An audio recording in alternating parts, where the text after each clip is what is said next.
Magandang araw po mga kapuntos, at sa araw na ito po meron po akong tampok na video para sa inyo at sana ay magustuhan ninyo. Kaya sa mga bago pa po sa aming channel, please po don't forget to hit the subscribe button at ang notification bell para maging notified kayo sa bawat video na ilalabas ko sa channel na ito. At bilang kahilingan po ng punto por punto team at naway maintindihan po ninyo, sana po wag nyo pong i-skip yung mga ads sa aming mga video. Sa maliit na bagay na po na yan, malaking tulong po yan sa ating programa at sa ating ministry. Sana po maunawaan po ninyo. Maraming salamat po, kaya wag na po natin patagalin. Simulan na po natin.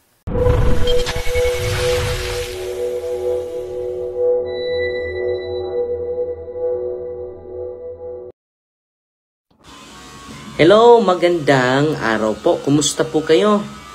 At sana po ay nasa mabuting kalagayan po kayo. At ngayon po ay itatakol natin. Ang ganda ng nabasa ko ngayon. Very inspiring and very enlightening in our mind and in our heart. Na kung tutuusin mga kapatid, ito yung makapagbigay sa atin ng esperansa sa pagpatuloy, sa pag-appreciate sa buhay na ibinigay sa atin ng may kapal. Amen? So ngayon, patuloy tayong magbasa. No? Isi-share ko sa inyo itong aklat ni Father Cajetan Mary de Bergamo. Marami akong natutunan dito at dahan-dahan, no? Through meditation and contemplation, gagaan yung puso natin. Kung mabigat pa yung puso mo, marami ka pang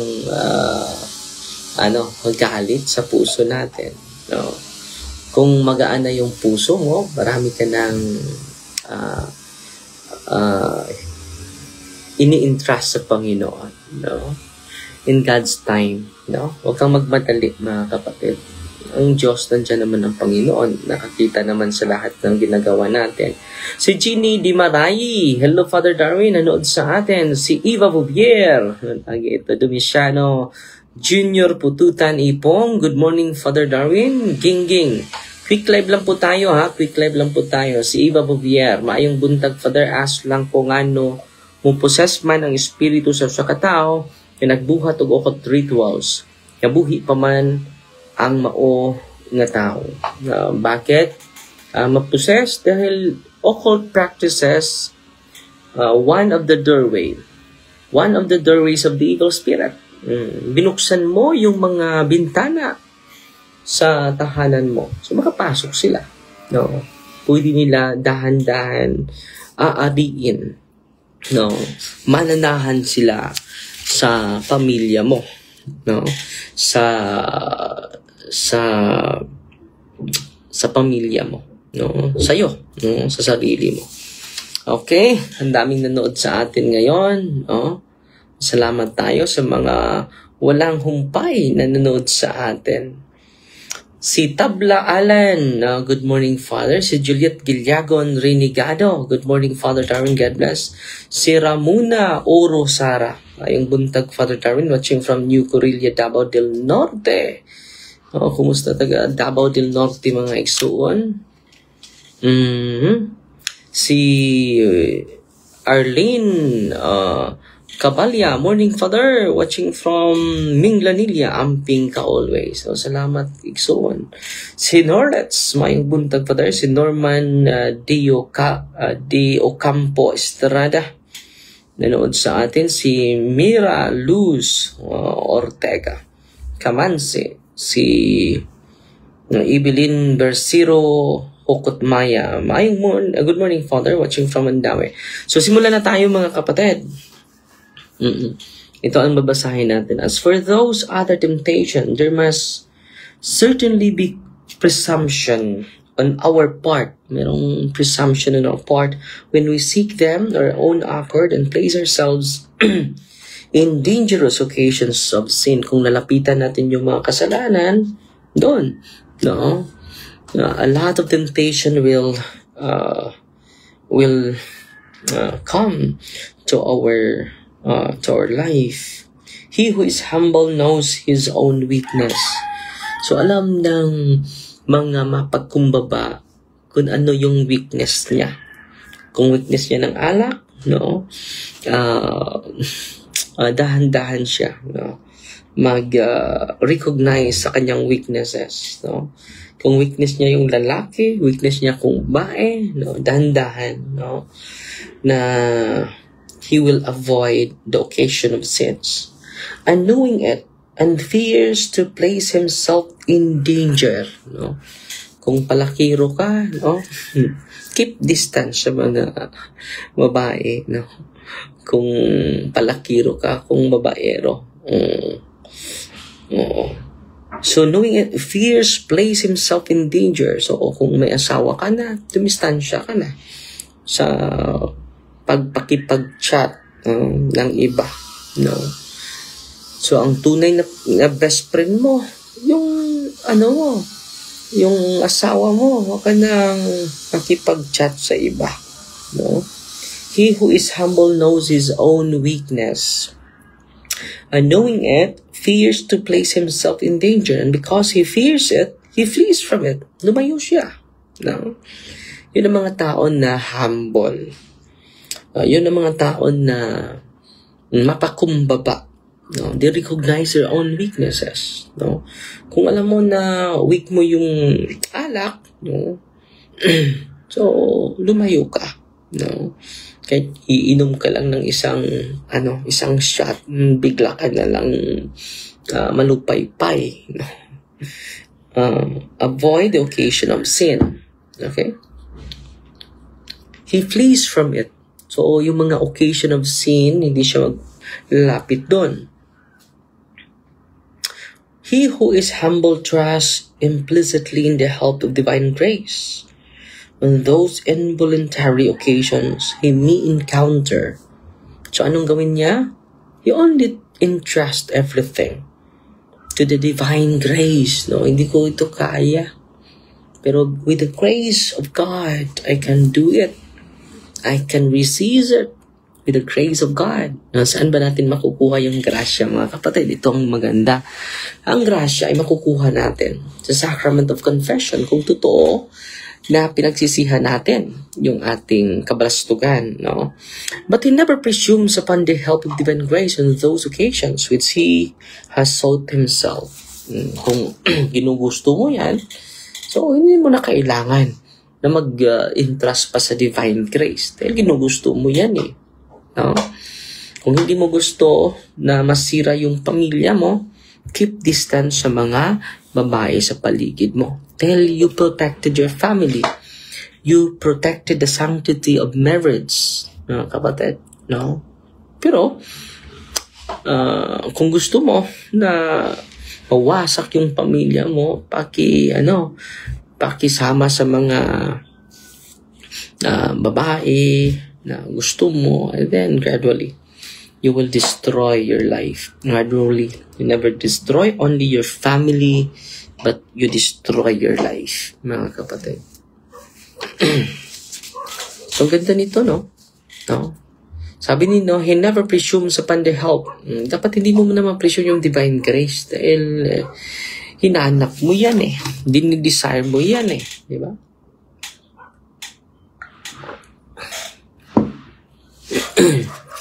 So, patuloy. Let us be humble, and humility will teach us to fear and to avoid all dangerous occasions. Kung humble tayo, dapat, no, puno ka ng kaba. At lagi mong you avoid, lagi kang nagpalayo sa mga occasion of sins. In the lives of the saints, ito po, we read how careful they were to avoid familiar communication or conversation with women.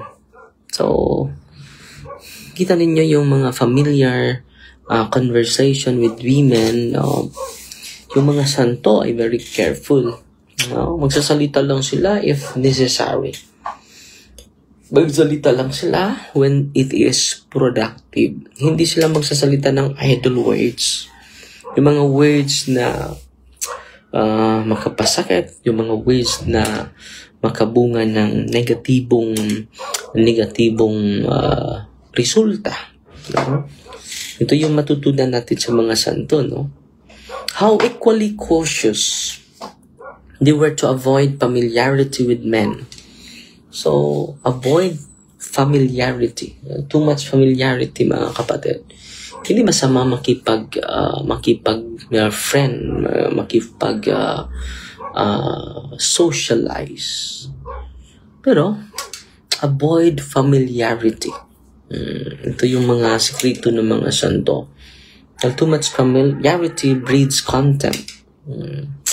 Okay, why did they fear so much? Since they already had so many penances and prayers with which to defend themselves against temptation. Kaya pala, because they have a lot of penances and prayer. No? The more you intensify your prayer, the more you increase your intimacy with the Lord and familiarity to the presence of the Lord. Grabe. Yung mga santo, no? To defend themselves against temptation. Temptation from evil thoughts, temptation from evil words, temptation from evil deeds. Ganon. The reason is that they were humble and distrusted the weakness of human nature. Doon na, ang rason pala nito, hindi sila mga snabero. No? Hindi sila snabero. The reason is they are humble. Pangalawa, they distrusted the weakness of human nature without presuming on grace. And thus their humility was the means by which they kept their purity and solid. Ang ganda. No? Una, alam naman nila na weak sila. And then, itong mga tao na sa paligid ko, weak din. Di ba? No? So, to keep their purity of heart, to keep their humility, they avoid idle talks. Mga walang kabuluhan na mga pangungusap. No? Ang ganda, no? They avoid it. Minsan ay gusto natin makinig sa mga negatibo against isang tao. Sa isang tao, hindi maganda yon, no? Iwasan natin yon. Puntahin natin yung tao na hindi natin gusto at kausapin natin. Yan ang pinaka-epektibo. That by posting evil statement against our brother, hindi maganda yun. Hindi maganda yun. Let us continue to be humble, mga kapatid. And tayo naman lahat ay sinners, di ba? Let us acknowledge it. And by doing it, we obtain peace. Pero kung gagamitin mo yung mga salita na nakapasakit, nakapa-destroy ng isang tao, at ikaw naging maganda sa tingin ng iba, and by destroying the reputation of others, hindi maganda yon. It is not act of humility, mga kapatid. You say, I can put myself in the way of temptation, but I am not afraid because I will not sin. This is temerity, proceeding from pride. Yung sabihin mo, okay naman. Kahit dyan ako sa occasion of sin, hindi naman ako magkasala. It is proceeding from pride. It is proceeding from pride, mga kapatid. St. Thomas says, this is a real temerity. It is caused by sin and by pride. And you would find yourself shamed by an expected fall. And he that loved danger shall perish in it. So kung hindi tayo mag-avoid sa occasion of sin, in danger of occasion, we will be fall. Magkasala talaga tayo. Yung humble ay laging nag-avoid nito, no? Laging ni-recognize niya yung weaknesses niya. No? At temerity is excessive confidence sa sarili. Nag-ingat po tayo dyan, no? Patuloy. Ecclesiastes, Sirach chapter 3 verse 27 ang binabasa natin. All that presume this will undoubtedly fall. Presume na malakas naman ako. Lalaki ako. Hindi ako ma-fall into sin yan. Lalaki ako. Malakas ako. It is proceeding from pride, mga kapatid. Yan, kasalanan po yun. And their fall is the just punishment of their pride. So kung mabagsak tayo, it is a just punishment. It is the demand of justice, just punishment of pride, of their pride. As the prophet predicted, this shall befall. This shall befall them for their pride. Sophonias chapter 2 verse 10. So, yan po, mga kapatid. We will be fall because of pride. So, yan po, mga kapatid. Sana po ay na-enlighten tayo ngayon. No? Avoid idle talks. Avoid idle people. Avoid occasion of sins. Yan po ang by avoiding it, we are obtaining a humble heart po. Okay? So, pasalamat na lang tayo sa mga star senders natin ngayon, no? Si Janine. Good morning, Father. Salamat sa kanunay ang imong pag-share sa mga Diyos ng pulong mo'y nakapaligon kanamo, no? God bless you, Father. Nagpadala sa atin ng 50 stars. Salamat po. Si kapatid A.G. Jeva, no? Padala ng 100 stars. Salamat po. Mabasa lang tayo ng ilang komento, mga kapatid. Christine Taguba. Good morning, Father Darwin. Good morning po. Si Christine Vincent Mariket Wagas. Good morning, Father. Si Juby Torion. Kumusta na ka, Sister Juby? No? Sana po ay okay ka na. No? Elvira Gatchera. Good morning, Father. Watching from Pulo Mulok, South Cotabato. Ay, kumusta? Taga mga kapatid natin dyan sa Cotabato. Si Ferry Aquino Amodia. Hello, Father. Good morning. Watching from Argao. So, magre-live tayo mga 10:30 po. At meron akong isi-share sa inyo maganda din. No? Fighty Maria, Tatax FD with a humble heart po. In the name of the Father, and of the Son, and of the Holy Spirit. Amen. Our Father, what in heaven, hallowed be the name. Thy kingdom come, the will be done on earth as it is in heaven. Give us this day and deliverance, and forgive us our trespasses, as we forgive those who trespass against us. And lead us not into temptation, but deliver us from evil. Amen. Hail Mary, full of grace, the Lord is with you. Blessed are you among women, and blessed is the fruit of the womb, Jesus. Holy Mary, Mother of God, pray for us sinners, now at the hour of our death. Amen. Glory to the Father, to the Son, and to the Holy Spirit, to us in the beginning, is now, and ever shall be, world without end. Amen. In the name of the Father, and of the Son, and of the Holy Spirit. Amen. Yeah, Fighty Maria, Tatax FD with a humble heart po. God bless at mag-ingat po kayo palagi. Continue to do good things for others. Continue to think good things for one another po. And then let us continue to act with gladness, to act with goodness. No, it is from our heart, mga kapatid. At sana puspusin tayo ng banal na espiritu sa araw na ito. At huwag kayong magpatinag sa mga problema, mga pagsubok. Normal lang po yan. Okay? Fighty Maria, Tatax FD with a humble heart po. God.